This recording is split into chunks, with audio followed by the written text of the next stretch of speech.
welcome to Authors Live. I'm Zara Janjua and it's absolutely delightful to be here with you in the studio today. I am joined, of course, by pupils of St Andrew's Academy and Oak Grove Primary. Can you give us a big cheer? Ah, look at them. It's a big hello from me and a big hello to them. Now, today on Authors Live, we are going to be diving into the world of unicorns, but unicorns probably not as you know them, because in these books, they are fearsome beasts. Now, the adventures of the unicorns and their riders have sprung from the imagination of my guest today, A.F. Steadman. She has written a total of 5 books, all international bestsellers, and they feature a young boy called Skandar, his friends, and the riders and what they get up to riding these unicorns. Now, as I say, the books have been incredibly successful, and the 5th and the final one, Skandar and the Spirit War, has just been released. So we're really looking forward to hopefully finding out a little bit about that book and, of course, finding out plenty more about the story itself. But first, please give me a massive round of applause and welcome A.F. Steadman.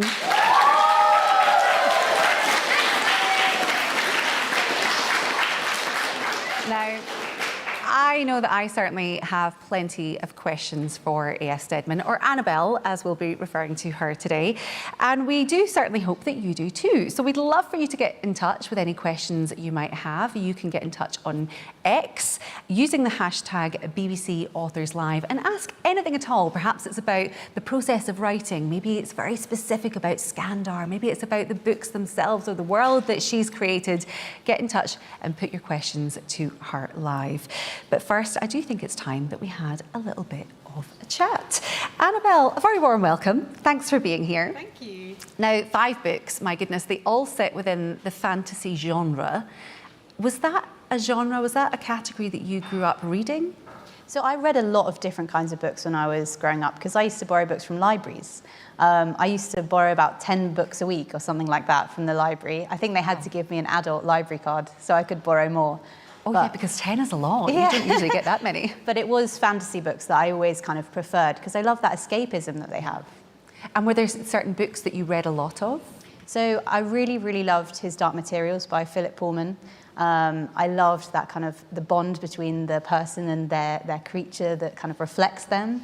And I liked mystery books too. I was a big fan of the Roman mysteries by Caroline Lawrence. Oh, and have mysteries informed? Does that sort of mystery element sort of informed how you write? Yeah, definitely. I think you always need a mystery that you're trying to unravel while you're reading the book. If you like the main character and you want to find out what's going on, I think mystery is really important.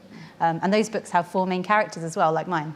Well, now let's go back and picture young Annabelle taking 10 books out a week in the library, obviously reading a lot. At what point did you decide, I might quite like to give this a shot myself? I'm pretty sure it was the moment when I realised that the person's name on the spine of the book was a real person, because that's not obvious unless someone tells you. And they said in the library, oh, that's the person that's written the book. And I thought, wow, what an amazing job to be able to use your imagination and share it with other people. So from that moment, I must have been 6 or 7, I really wanted to be an author. And do you remember what you started writing around about that time? So I actually wrote my first book when I was about 13 years old. Oh, wow. It was about pirates and spies, because I liked both of those things. And I still have it, and lots of the ideas in that book kind of made their way into Skandar. I don't think there's an age limit on imagination. I would love to hear more about this 13-year-old story. Were the pirates magical in any way? Was there magical elements to the story? Yeah, so the spies were a bit magical, and the pirates were the baddies. And did you take to writing then very quickly? Because a book is quite a big commitment at 13, isn't it? Yeah, and I just wrote them in 2 notebooks that my mum got for Christmas. And I think, a book is just a few words at a time. If you keep going with it, you do eventually get a full story at the end, but you have to really believe in the idea, I think. So did you have a captive audience for your stories when you were growing up? Was it lots of family and friends that you were reading them to or passing the books on to? Honestly, I think my mum read them, and I've got 2 younger brothers. I'm not sure they loved reading them, but they did read them for me. They indulged you? Yeah, exactly. And some of my friends as well. It's good to have people read your stories, because it kind of brings them to life. Yeah, it does, absolutely. And so you were from a very young age starting to think, oh, this could be an idea for a story, and starting to think about characters.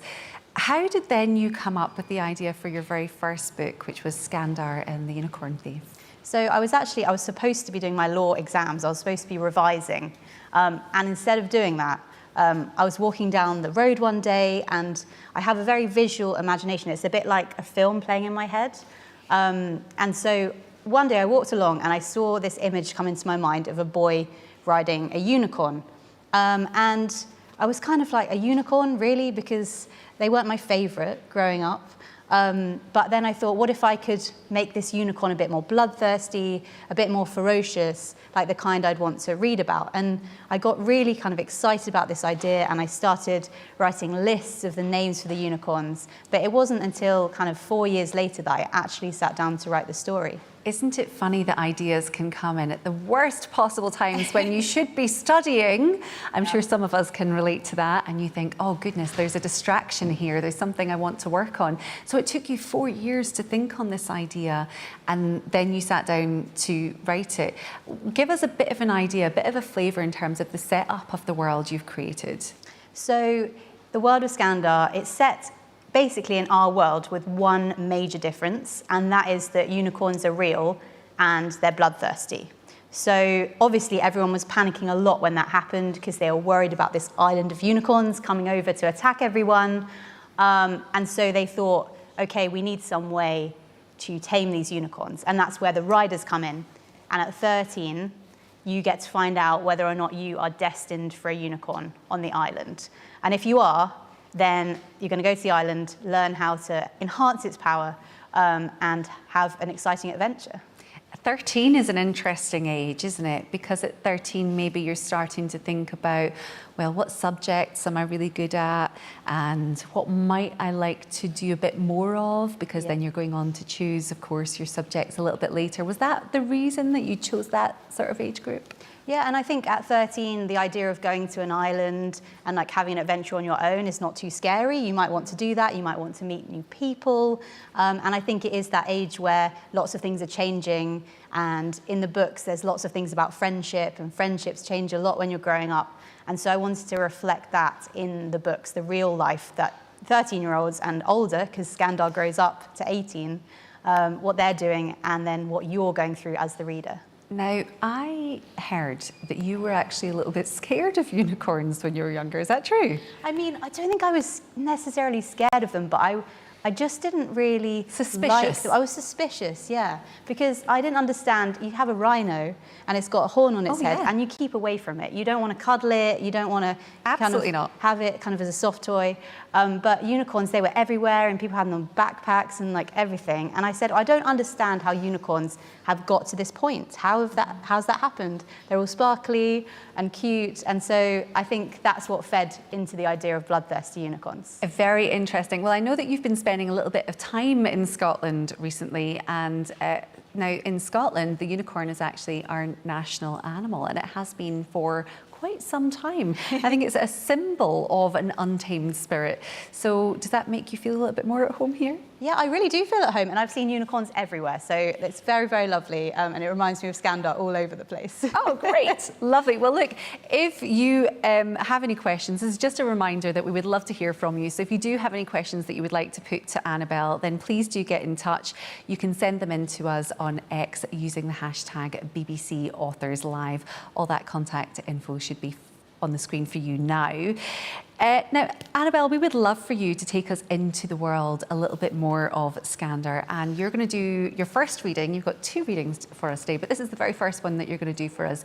Tell us a little bit about it. So this is from the first book, Skandar and the Unicorn Thief. Tell us a little bit about the extract that you're about to read. So this is from the very, very beginning of the book. So you don't really need to know very much. Oh, it's right at the start. Yes, other than these unicorns might be not what you expect. Lovely. Take it away. The cameraman heard the unicorns before he saw them. High-pitched screeching, murderous growls, the gnashing of bloody teeth. The cameraman smelled the unicorns before he saw them. Rancid breath, rotting flesh, the stench of immortal death. The cameraman felt the unicorns before he saw them too. Somewhere deep in his bones, their putrid hooves thundered, and the panic began to rise until every nerve, every cell told him to run. But he had a job to do. The cameraman watched the unicorns emerge over the brow of the hill.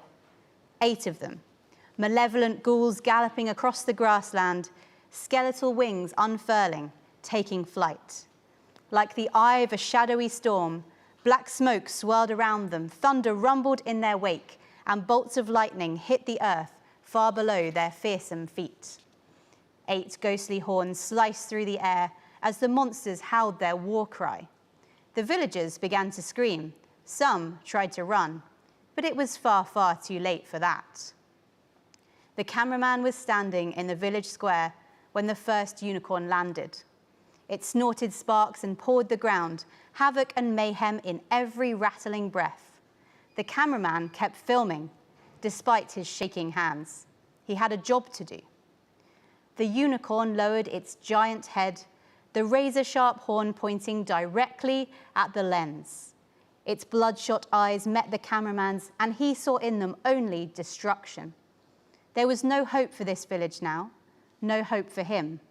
But then, he'd always known he wouldn't survive a wild unicorn stampede. He just hoped the camera footage would make it to the mainland, because once you see a wild unicorn, you're already dead. The man lowered his camera, hoping that his job was done, because unicorns don't belong in fairy tales. They belong in nightmares. Fantastic. Can we get a massive round of applause, please, for Annabelle? Annabelle, I was looking at some of the cameramen and women here in the studio to check out their reaction to your reading of that. Absolutely terrifying. But you chose to do this to change our perception of what unicorns could be. When we traditionally think of them, they're these light, fluffy, warm characters. We think of rainbows and the smell of cupcakes, perhaps. There's this really warm opinion that we seem to have. Why did you decide that you wanted to flip that on its head? Yeah, I mean, I think it was partly because I had never liked them growing up, and I don't think I would have necessarily been interested to read a book about a unicorn. I would have been more into a book about dragons or kind of slightly more fearsome mythical creatures. But I thought there was a lot of potential in unicorns. You know, thousands of years ago, they weren't cute and fluffy. They were kind of untamable, and I thought maybe we'll take it back to that time. And so I tried to. I mean, they're definitely not tameable because the descriptions that you read in the book of them, and I know you'll be reading out some more for us a little bit later, but you certainly get this sense that they are from the stuff of nightmares. Did you want people to start to explore that fear that they have, or a potential fear? Was it about passing on some of that suspicion, I think we described it as before? I think so, and I also think when you're reading books, particularly fantasy books, you do want to feel excited, and you want to feel that kind of like, what's going to happen next? I'm not sure how this is going to go.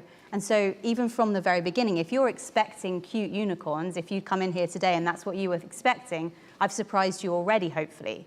So then in the rest of the book, there are more surprises to be found as well. Well, for anyone like myself who grew up with lovely little horses of different colours, playing with them, My Little Pony perhaps was one of them, lots of other ones that I played with as well, it definitely came as a massive shock. Now, Skandar is our hero of this series, and he arrives at the island, under sort of quite mysterious circumstances. Can you talk us through that? Yeah, so Skandar Smith is the main character, and he's 13 years old, so he has just taken the exam, which is going to determine whether he's destined for a unicorn. But unfortunately, he's about to take it, and then he's not allowed into the room.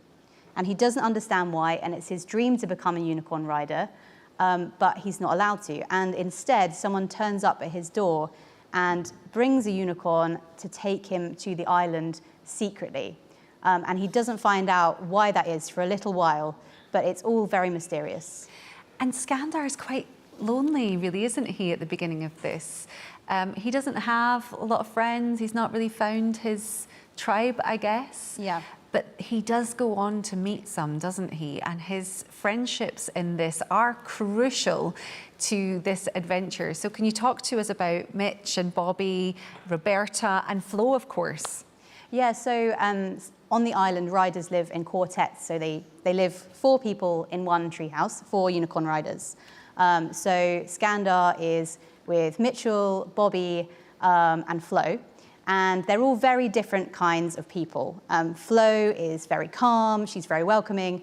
Mitchell does not like Skandar at all when he first turns up, because he is very suspicious of the way that he has arrived. Oh. And Bobby just is there for a good time. You know, she's the kind of person that's gonna bring Skandar out of his shell a little bit. So the idea between the 4 characters is they all kind of complement each other. Mm-hmm. And so sometimes in your friendship groups, you know, you will have different kinds of people, but somehow it works, the 4 of you together. And that's the idea for Skandar. And it is really the first time he's had proper friends. But this is very true with friendship dynamics. Sometimes you'll meet someone and you'll think, oh, I'm not really too sure what I think about them.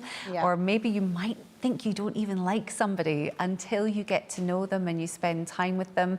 Was that theme of friendship an important one to establish in this? Because it feels very real, the way that we don't always just meet somebody and click and connect and become best friends. It can be a bit of a journey in itself, actually, friendship. Yeah, that's right. And I think a big theme of the Skandar series is that people become the way they are because of reasons. There are reasons for that. Same as if you don't like someone at first, there'll be a reason why you don't get on and a reason why they behave in a certain way.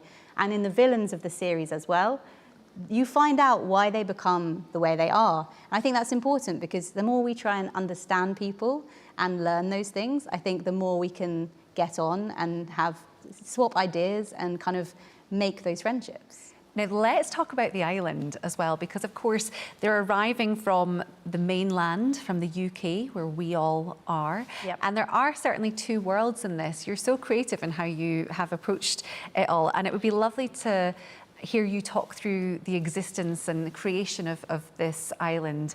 Tell us a bit about how it exists and what the 2 worlds are. Okay, so it's very recognizable. The mainland is where we start in the book. And unlike some other fantasy books, it's basically exactly the same. There are schools here. The only difference is the unicorns and the hatchery exam you have to take in order to determine that. And then the island is where the bloodthirsty unicorns are. And so that is where you go if you are destined for a unicorn. And the island, it has kind of magic built into it. It has elemental zones, fire, water, air, and earth zone.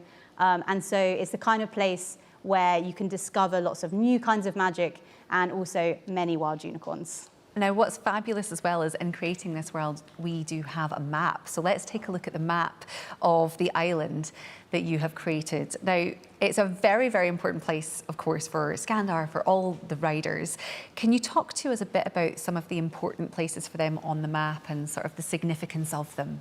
Yeah, of course. So actually on the right down there, you can see the mainland itself. Oh, you yes, recognise where that. It exists. And then the first place they actually end up going is the hatchery. So that's a really important place, because inside the hatchery, which looks a bit like a Viking burial mound, it's got kind of grass on the top of it, and it has a big round door that's very, very shut. Inside there, that's where you're going to find your destined unicorn. And so there's this exam you have to take, but it doesn't guarantee you a unicorn. What you've got to do is you have to get through that door. You have to put your hand on the door, and if it doesn't open, you just have to go back home again. No unicorn for you. Sorry. But if it does open... A rider with no unicorn, that would be so sad. Yeah, and well, it just means they've got it wrong. But if it does open, then your unicorn is going to be inside and you're going to bond with it. And after that, another important place is the Eyrie, which is in the centre of the island, because that is the rider training school. So that's where you'd be living with your quartet, and you'd be living in tree houses, because it's on top of a hill and everyone is living in these metal tree houses off the ground. It sounds like so much fun to exist on this island. And obviously one of the places that we have to mention is, of course, the arena. Yes. And the fire zone, the earth zone, the air zone. Why did you decide to create the island like this, in this shape? So I think I wanted it to feel like it could be real, because I think the most exciting fantasy books are the ones where you can imagine yourself into the world. Oh, yeah. And for me, we know what fire and water and air and earth are. We all know that. And so this island, I wanted it to be possible. I wanted to feel like possible if tomorrow we all found out that unicorns were actually real and bloodthirsty. And this is the kind of place that they would come from, somewhere which is naturally magical with elemental magic. And Annabelle, you mentioned the hatchery, of course, where you go and you hopefully get connected with your unicorn and you get to meet one and it becomes your unicorn. But that relationship actually between the rider and the unicorn is absolutely crucial, isn't it? Yeah. So tell us about the bond that they create, you know, between the rider and the unicorn. Yeah, so the wild unicorns that I read about right at the beginning in that prologue, the really bad kinds, they are the ones that never bond with the rider. But when you go into the hatchery, you find your unicorn, and that's when the bond happens. And the bond is a sharing of magic. And so the unicorns are the most elemental creatures. And so you get to share in their magic. But you also share in feelings after a while. So if you're scared, maybe your unicorn can give you a bit of confidence, or if they're scared, you can try and help them. They don't talk to each other, but they have that feeling connection, which helps them when they're doing sky battles with elemental magic and having adventures as well. It's kind of like with your best friend sometimes, you know, when they're not feeling too happy or they don't need to say anything and you just know they're a bit sad or they're a little bit scared. That sort of thing can happen as well. I'd love to get into, I guess, the sort of behind the scenes stuff of writing this, because the Skandar books, you have created this entire world. It's almost a level beyond just writing a book. You have created this whole new dimension, it seems, to life, and to get into that, some of what you do is you have techniques actually to draw us in so that when we're reading it, we're very closely understanding the experience of Skandar, and you do that in multiple ways, don't you? For example, with his journey to the island? Yeah, so it was important for me that you as readers, you could understand every single step that Skandar takes to get to the island, because you are in the place of Skandar, because you're on the mainland, and when you get to 13, if you take that test, you're going to want to know exactly how you would do that. And so with Skandar, you do follow him exactly where he's going. You don't leave him at any point, and you see him put his hand on the hatchery door and find out what happens after that. And so that helps, I think, people imagine themselves into the world. But I want to make sure everything makes sense all of the time. Nothing in Skandar is in there just because it's a fun thing. Hopefully it's fun, but it all has a reason and it works with the mythology, because I think that's important, because otherwise you start questioning whether or not it's an actual real world, because I don't think you want to do that when you're trying to escape into it. Absolutely not. You want to stay in the imagination for as long as possible. And so maybe if you're creating stories yourself, that could be a technique that you want to use as well, to start thinking about how can I take my character through this very important bit step by step and tell the reader step by step. Would that be your advice then, to try and, for anyone that did want to write a story, maybe especially in the fantasy era, you would perhaps want to really think about the journey and try and describe that in as much detail? Yeah, and you don't even have to put it all into the final version, but as long as you know, then it comes across in the book as well. There's lots of things not in my books that I know that readers don't know, but it's important to make it feel like a real world. Love that. And obviously now we're talking about sort of behind the scenes stuff. The name Skandar is quite unusual. I've never heard the name Skandar before. Where did that come from? So I've got two younger brothers, and one of them is called Alexander. And when he was growing up, everyone called him Alex, but he wasn't really happy with that. He wanted a kind of more exciting name, he said. So he came up with a few ideas, and one of them was Skandar. And I don't know where he heard it from. No one actually ever called him Skandar. But now these books are published, he obviously tells everyone that he's the main character, which is not true, but that is where I got the name from. And it's been a great name because it's actually all over the world, the name Skandar, and the books have been translated into 48 languages now. Oh, so he's definitely really not entitled to royalties then? No, he's not. He definitely doesn't. And, you know, behind the scenes, you're thinking a lot about things that no one has before, about, you know, unicorns being so different to what we would imagine them to be, but also diving into magic. And magic actually in a way that we've never considered it, because I, for the first time after reading your book, was thinking, well, what did I think the smell of magic would be? Has anyone ever thought about the smell of magic? It's just incredible. Now, you obviously paint it as smelling like oranges and smoke. That's what you create. That's the smell that you conjure up. Why did you want to describe it this way? So yeah, it's interesting. I think smells are really important in fantasy books, all senses. You can tell that from the first bit that I read. There's lots of senses in there. But the magic in Skandar, actually, it smells different to everyone. Yeah. Every different rider, fire magic smells different to you, to me. And that's the idea. It's kind of going to make you think of things individually. So I thought that then as well, in the real world, if you go around and you smell cinnamon, for example, which is a spirit smell, you think, oh, there's some spirit magic. And I like playing with the real world in that way. Well, because I had always thought that in my head, perhaps the smell of magic, maybe it's a lot like the smell of unicorns to me, would have been cupcakes and sweeties or something just really pleasant, in fact. But perhaps with dark magic, there are those oaky, dark, smoky scents in there. It's a really wonderful sense to play around with, isn't it? You invoke so much of that. And as you say, you're doing that so that once we've read it, we'll be maybe making a morning cup of tea, and maybe our parents will be making a coffee and they put a bit of cinnamon in, and there we go, magic again. Yeah. You're bringing magic into people's lives. I do love that. Now, the names of the unicorns are something really special too, because you mentioned a few of their names when you did the reading at the beginning. And Skandar's unicorn is called Scoundrel's Luck. Yeah. You've got Flo, she rides Silver Blade. Mitchell's is Red Knight's Delight. Some of the names are fantastic, aren't they? They sound incredibly creative. How do riders come up with the unicorn names? Like, how do you create those? Well, in the books themselves, unicorns are so powerful that they would absolutely not let their rider give them a name. And so as soon as the bond kind of comes into place between your two souls, you just know what your unicorn is called. You just kind of sense it. You can give them a nickname, kind of what, so he's Scoundrel, Skandar's unicorn, Scoundrel's Luck. But I come up with them. They were the first ideas that I had. And they're often related to the elements themselves. So the fire or the water unicorns have those kind of names.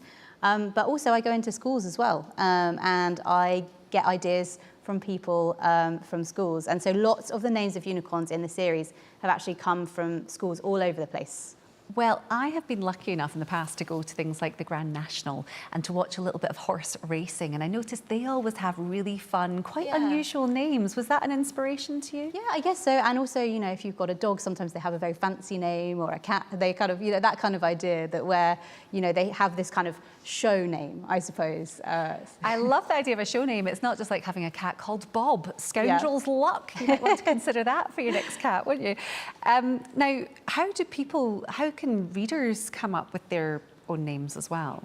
Yeah, I mean, you've just got to think about the kind of like a ferocious name, and then you've also got to think about what your element might be, because they are related to the unicorns as well. Oh, well, we'll be getting into that a little bit later as well, wouldn't we? And you can maybe try and determine your own very shortly. But as we mentioned at the very beginning, you have 5 books in the series. The 5th one has just been released. Did you always plan the series this way, for there to be 5 books? So I always wanted there to be 5. And when the publishers first published the first one, I had like a 5-book plan for them, which was very short. So 5 makes sense to me because there are 5 elements, and also there are 5 years of training at the Erie, at the Rider Training School. So it felt like a good number. It felt a good number for a series as well. I think it's a great number. And we're obviously very interested in this 5th book because, as I say, it is just out. Is there anything you can tell us about it? Because I think at the end of the 4th, there's quite a lot of questions that we have. And I wonder whether that's all perhaps nicely wrapped up for us in the end. So, I mean, this book is the longest book yet. Okay. It's probably the one with the most action because it is a war book. It has huge battles in it, and it's all of the magic from all of the rest of the series coming together in this big finale. It's probably the most emotional as well because the characters have been growing up this whole time. You know, they're 18 by the end, and they have learned a lot of things. and the different relationships are changing. It's very dramatic, but I promise you it's a satisfying ending, I've been told, and also there are no cliffhangers at the end. Yes, that's what we want. That's what we want. But now this is the recent book, but we're going to go now back again to the very first book, to the very first one, which you read an extract from before, that was The Unicorn Thief. And we're going to ask you to give us another reading from this one. So I wonder if you want to tell us a little bit about it before you read it. What is it that you're going to be reading for us? Yeah, sure. So I am going to be reading from chapter 1, and it's Skandar and his family. He's got a sister as well, and they are watching the Chaos Cup on television, which is the most famous unicorn race in the world. And it's kind of how they convinced the mainland that unicorns are okay, and it was okay to send your 13-year-olds there. So we're going to launch straight into the action of this race. Whenever you're ready, it's over to you. And they're off. Skandar watched 25 unicorns, each twice the size of a horse, explode forward as the starting bar rose above their horns. The riders' armoured legs banged against the competitors on either side as they urged their unicorns on to get an early lead, crouching low in their saddles, gathering speed. And then it was Skandar's favourite part. The unicorns began to stretch out their great feathered wings and take off, leaving the sand of the arena far below. The microphones picked up the riders as they whooped through their helmets, and it also picked up something else. A sound that Skandar had heard every day of his life. It was his favourite part. Guttural bellows from deep within the unicorn's chests, more terrifying than a lion's roar, more ancient and primal than anything he'd heard on the mainland. The sort of sound that made you want to run. The unicorns barged each other in midair to get the best positions, metal armour clanking and scraping. The tips of their horns glinted in the sunlight as they tried to gore their rivals. Foam built up around their gnashing teeth, and their nostrils flared red. Now they were airborne, the elemental magic lit up the sky. Fireballs, dust storms, flashes of lightning, walls of water. The sky battles raged against the backdrop of fluffy white clouds. Riders' right palms glowed with elemental power as they desperately tried to fight their way along the racecourse. And it wasn't pretty.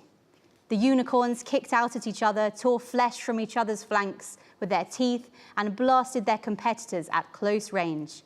3 minutes in, the camera caught a unicorn and rider, hair on fire, one arm hanging uselessly, spiraling towards the ground and crash landing, smoke billowing from the unicorn's wing and the rider's blonde head.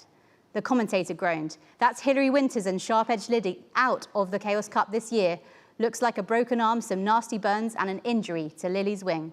The camera moved back to the leading group. Federico Jones and Sunset's Blood were locked in a sky battle with Aspen McGrath and New Age Frost. Aspen had summoned a bow of ice and was firing arrow after arrow at Federico's armoured back, trying to slow him. Federico had a flaming shield to melt the arrows, but Aspen's aim was good, and New Age Frost was catching up. Federico wasn't done, though. As Aspen flew Frost closer, flames exploded into the sky above Aspen's head. That's a wildfire attack from Federico. The commentator sounded impressed. Tricky at that height and speed, but, oh, would you look at that? Ice crystals were knitting in a web round New Age Frost, round Aspen, until they were sealed in a frozen cocoon so thick the wildfire couldn't touch them. Skandar saw Federico shouting in disappointment as he and Sunset's Blood fell back with the effort of their fire attack, and Aspen burst through her ice shell to overtake. Thank you very much. Let's give a massive round of applause for Annabelle. Gosh, you weren't wrong. Straight into the action on that one. And it sounds brutal, quite gruesome as well. Arms hanging off, broken bits of bodies. It's hard to imagine that people actually want to take part in this Chaos Cup, isn't it? But it's every rider's dream. Yeah, and it's so important on the island because everybody watches it. They're really famous. There are Chaos cards. Everyone knows the riders' names. But also the winner of that Chaos Cup, which you'll find out at the end of that chapter, they become the Commodore of Chaos. So they are in charge of the island for a whole year. So they get to kind of rule it. That's how they choose who's in charge. Now, what was lovely as well about the extract that you read there was that it introduces the magic elements. You get to hear how some of that is introduced to the story, and of course how important the elements are in particular. Now, all the elements are obviously linked to your personal qualities as well, and so you can actually find out which element you are. And I think if you're lucky, Annabelle's going to talk us through the elements now, and you might be able to determine which element you are, and so therefore what kind of writer you might be. I'm actually quite looking forward to discovering which element I am too. So Annabelle, if you'd like to stand up for us and talk us through the elements that you have in Skandar's books. Okay, so in this world of Skandar, you can do fire magic, water, air, and earth magic. So that white one there is spirit magic, and that is actually illegal. So it used to be allowed, but when Skandar and the Unicorn Thief starts, spirit magic has been outlawed. But although you can do all of this kinds of magic that you've just heard me reading about, one of those is going to be your allied element. So that is your best element. It's the one that you and your unicorn are going to excel at the most. And as we've been talking about, sometimes you can tell someone's element by the kind of person that they are. So it kind of depends on your personality. And if you are best at fire, we'd call you a fire wielder, best at air, an air wielder, and so on. So what I'd like us to do all together, and also people at home watching, you are going to find out which element you think you might be allied to. So I'm going to go through each one and have a think about whether it sounds like you, and then I'll ask you at the end. Okay, so let's start with fire. So the fire wielders. Now, they are the kind of people who, if you have a group exercise in your class, they are going to want to be in charge, okay? They are going to have 1,000 ideas. There's probably only time for one, but they are going to want to do their idea no matter what. They're very enthusiastic, they're very passionate, but sometimes they have a bit of a bad temper. Because if someone says, hey, can we do my idea? They're going to say, absolutely not. I'm sorry, but we're doing mine, because I'm right and I'm the best. So that is the fire wielder energy. So think of that if that sounds like you, but we'll move on to water. Okay, water wielders, a bit more relaxed. They are the kind of people that just go with the flow. If the plans change, they don't mind. You'll normally find them at the back of the class, knowing the answer, but not necessarily putting their hand up to tell anyone, because it's enough for them that they know. They're pretty good at puzzles, they're quite logical people, and they're also quite forgiving. So if you do something bad to a water wielder, they're just going to say, don't worry about it, and move on. So have a think about if that sounds like you a little bit. All right, let's move on to the next one. So it's earth wielders next. So earth wielders, they are the really good friends. They are the person in the friendship group that everyone relies on to keep everyone together. They don't really like arguments very much. They can be a little bit shy with new people, but if they're with their friends, they're totally relaxed. They don't really like taking risks very much. They would really rather you didn't do that. But if they have to save you, they can be brave. But most of the time, they'll just rather you just stayed inside and read a book or ate a biscuit or something. So that is the earth wielders. And then we have the air wielders. They are the loud people, okay? They are the person's voice. You can hear it everywhere you go. They're really, really kind of loud and confident. If I said to you, tomorrow we're going to go jump out of a plane together, they'd be like, okay, great, but how many times can we do it though? That's the kind of person they are. And they like to say their opinion without really caring if anyone agrees with them. They're just going to do it anyway. So air wielders, lots of energy, but sometimes you just want to say to them, have a rest. And then finally, we have the spirit wielders. Okay, so this element is not allowed, but you could be allied to spirits. And they are a bit more secretive, okay? They're the sort of person where you can tell they're thinking about a lot of things, but you're too afraid to ask them because you know if you go along with it, you're going to get in trouble. Because wherever you find a spirit wielder, you will find trouble, and they won't necessarily have done the bad thing, but they will be there. They're also very loyal, so they normally have a smaller group of friends that they're going to protect till the very end. And they're pretty brave, pretty courageous, but mostly because they have a lot of experience getting into tricky situations. So that is spirit. All right, so let's have a quick recap. So that red one there, that's the fire. We've got water, the blue one, then we've got air, yellow, earth, green, and then the white one is spirit. Okay, so have a think at home which one you think you are. We'll have a think here. So any fire wielders in the room? Put your hand up. Anyone? Okay, we've got couple, 3. Okay, wonderful, wonderful. Hands down. Mitchell in the books is a fire wielder. Okay, any water wielders? Any relaxed people? Okay, a few more water wielders here we've got. Wonderful, hands down. How about earth wielders? Any earth wielders? Okay, wonderful, wonderful. Air wielders? Okay, brilliant. And then what about spirit wielders? Anyone here a spirit wielder? Oh, they're being very secretive here. I think that's very probably spirit, isn't it's it? very sensible, very sensible. So that is all the elements we have here. Isn't it so exciting, though, to try and determine which one you are, and it gives you a sense of what kind of rider you might be? I would love to say that I would be spirit. What are you, though? Well, I know that you actually have a quiz available online that you can do. And so perhaps when you go home or later on, if you're watching online, you can have a look at that. There is a little QR code that you can scan on the back of the books as well, and it takes you to the code. So I did the quiz yesterday, and I'm air. Okay. I am air. Nice. Does that make sense to you? I think it does. I think it does. Wasn't that fun? Can we have a massive round of applause for Annabelle? Annabelle, if you'd like to come and join us.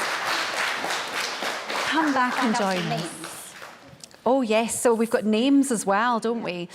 So the names of the riders is something that we did mention before, the unicorn names that we were going to do. Yeah. And I wonder if you could just kind of talk us through some of that. Yeah. So once you've got your element, which we've got now, you've got air, and if you've got it here and you can, or at home, you can actually start thinking about your unicorn's name, because the names of the unicorns are related to your element a lot of the time. And so we've got some like fire unicorns, like Sunset's Blood, or Desert Firebird, for example. Oh, so it's very closely related to the element, very closely. Yeah, exactly. And the spirit ones are always a little bit more scary, so something like Skull Scavenger or Folklore's Reaper, something like that. So you can have a think after this, maybe go away, decide on your elements, and you can also decide on your unicorn's name as well. There must be a lot of pets being birthed and born with very unusual names now. Have you seen any of that? I do know a Bobby, who's a pug. Oh. Yes. Oh, and that has come directly from the Scandar series. Who is the character, yes. I adore that. I absolutely adore that. Well, it's lots of fun. And I know, I said at the beginning, I mean, I'm bursting with questions, obviously, for Annabelle, but I know that you are too. And here, of course, we have St Andrew's Academy and Craigton Primary School. So we do have some questions, actually, for you today, Annabelle, from our audience. And the first pupil we have asking a question is Philip.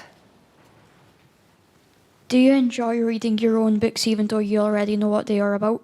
Oh, that's a great question. Thank you, Philip. So I have to reread my own books. And I do enjoy them, but one of the things I do is I listen to the audiobooks because I'm too scared that I'll read them and find a mistake.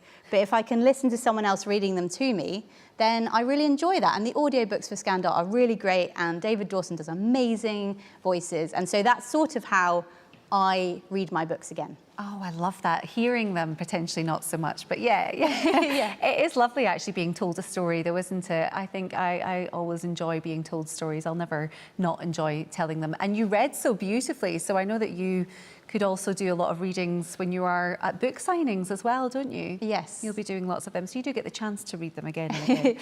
And our next question is from Lily. Hello.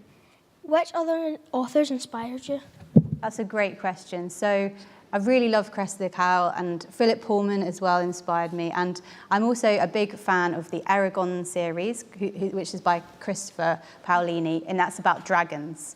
But I think my favourite author of all time is Ursula Le Guin. She wrote an amazing book called A Wizard of Earthsea, and it has islands in it, and it has really cool magic, and it has dragons as well. So you can see why I might have liked that one and then changed my unicorns a little bit. That's a fabulous question, thank you. And do you make a habit then of reading books that are in the fantasy genre because you want to try and be inspired, I guess, or get some ideas from them or see what you could do differently? Yeah, and I think when I'm struggling to find ideas, then I always read books. It doesn't really have to be fantasy, but it can be anything at all. Sometimes it's poetry, sometimes it's non-fiction, it might be a graphic novel, anything like that. And then normally my ideas start coming again. Love that. Now, we also have another question from Momena. Do you plan your books in advance or you just start writing? Great question. So it's kind of changed with each book that I've done. So for the first one, I didn't really do any planning at all. I don't love planning, really. So I just wrote it and I wanted to be in the world, but then I got to the end and I realized there was no plot at all. There was no villain and I needed something to actually happen and not just have a fun time with the bloodthirsty unicorns. So after that, I have done a bit more planning. And the third book, Skandar and the Chaos Trials, has a lot of trials in it and it's very, very regimented. So I had to plan for that one to make sure I fit all the trials in for all the elements. That is a great question because you do think, especially when you're creating a world like this, you have a whole different island and there's a very big concept behind it that there would have to be lots of planning. I would love to know in terms of, just on the back of Momena's question there, do you have lots of post-its and things around your house and are there big boards set up? Do you have to visualize it and see it before you write it? I actually don't have those things, but I do have a notebook for every book I've written. So I have it next to me when I'm typing it on the computer. I write my ideas in that, and some of it makes no sense at all. But it makes sense to me, and I have all 5 of those now because we finished the series. Ah, fantastic. Oh my goodness, to get my hands on some of those and get some insights would be wonderful, wouldn't it? Well, we do also have a few questions that have come in. We've got Abby and Hannah from London who've asked, what was the inspiration for Skandar's love of mayonnaise? That's a great question. So I love mayonnaise. Oh, me too. And Skandar actually has it with his breakfast as well. So he has it with kind of sausages and bacon and things like that. And so I put it in the books. And then my editor, the person that helps me with the books at the publisher, she likes it too. So then it just got out of control. So it was just an all-round love of mayonnaise. Yes, yeah. That you thought, I want to see that in my character too. Exactly. Now, we also have a question that's come in from Primary 7, from Battlefield Primary, asking, what do you like and what do you not like about writing the Skandar books? So my favourite thing about writing the books is actually going around and meeting readers. Because when you're writing all the way on your own, you're creating these characters and then it's amazing to see readers come and be excited about it. Sometimes they dress up for World Book Day as the characters, and that's just been the most amazing thing. And to be honest, it's been quite sad writing the end. I think that's the bit I didn't like. I've never cried before when I've been writing the book, but I did cry at the end of that one. Oh, Yeah. I mean, it is very sad when it comes to an end, but you've had 5 fabulous books, and so there's lots in there to absolutely love about it. I love that it's coming to an end. All good things, as they say, do have to come to an end at some point. We have another question that's come in from Primary 5 on Oak Grove Primary, from Oak Grove. And they ask, and I think this might be based on the fact you feature unicorns, what is your favourite animal? Oh, so I don't think my favourite animal is a unicorn. I probably shouldn't say that, but I love tigers. I'm a big fan of tigers. And actually, in the 4th book, you get to see these things called elemental predators, which are predators made of elemental magic, and I got to put a tiger in, so I was very excited about that. That is an exciting prospect, isn't it? And tigers are quite ferocious as well. I think you seem to have a type, don't you? Ferocious creatures. All Saints Primary School has been in touch with a question, and they ask, if you weren't an author, what would you be? That's a great question. So I like singing, so I sing a lot in a choir in my free time. And I managed to get those into the books as well. So there are bards in the books, and they have kind of magical powers through their singing. They're a little bit scary, actually. But personally, I would have loved to sing as my job as well. And not a lawyer. as we had expected. You were studying a law exam initially. Yes, I did that before and I've done that now, so. Oh, so be a singer. Goodness, it feels like you could have many lives, Annabelle. You still can. You still can. And now Primary 5 from Oak Grove Primary have asked, do you have to read the books in order? Oh, that's a very good question. And yes, you should read them in order because each book is a year long. And so there's lots and lots of things and secrets that get revealed each book. So ideally you would start with the Fire book with Skandar and the Unicorn Thief, and then you'd move on through each one so that you got the full story and you got his whole growing up experience to 18. You do sort of need to see that exactly because it's chronological is the word. It goes as it would normally in life. It's a continuation of life, isn't it? Yeah. Now, I do love this next question, which has come from Primary 7 from Battlefield Primary, because 5 books for them is absolutely not enough. And so they're asking, are you going to release a new series after this one? Well, that is a very good question because we have just announced that there is going to be another book set in the world of Skandar this year. Ooh. It's coming out in November and it's called The First Unicorn Rider. So it is an origin story. It's a prequel about the island and how the first unicorn rider, when he was 13, actually discovered this island of unicorns in the first place. So I'm very excited about it, and it has illustrations for the first time as well. I mean, that is incredibly exciting, and that is news that has just come out today. Yeah, I'm only just allowed to talk about it now. Isn't that amazing? We're so lucky that we get you to talk about this. So it's the prequel series.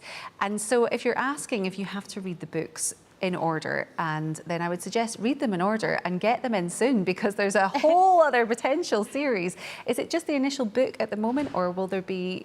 I would love to do more, but that is the only one at the moment. But you could actually read that one at any time. You don't have to read all 5 first. So if you're on book 3 and the prequel comes out, you can read that just to get a sense of the island and where it comes from. This is very, very exciting. And for you in general at the moment, this is a really exciting time because there is going to be a Skandar film as well. Yes, that's what can right. you tell us about that?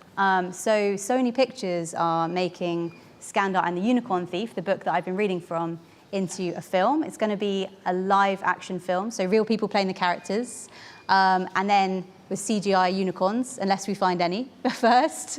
So it's very exciting, and I have been looking at the script, and it's almost finished.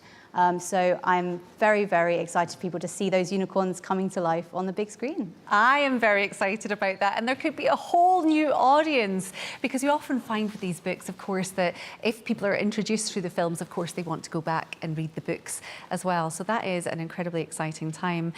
Annabelle, I'm really sad that this is now, we've just reached the end of today's event and today's live Authors Live. I'm so sad about that. Can we give a massive round of applause for Annabelle? Thank you.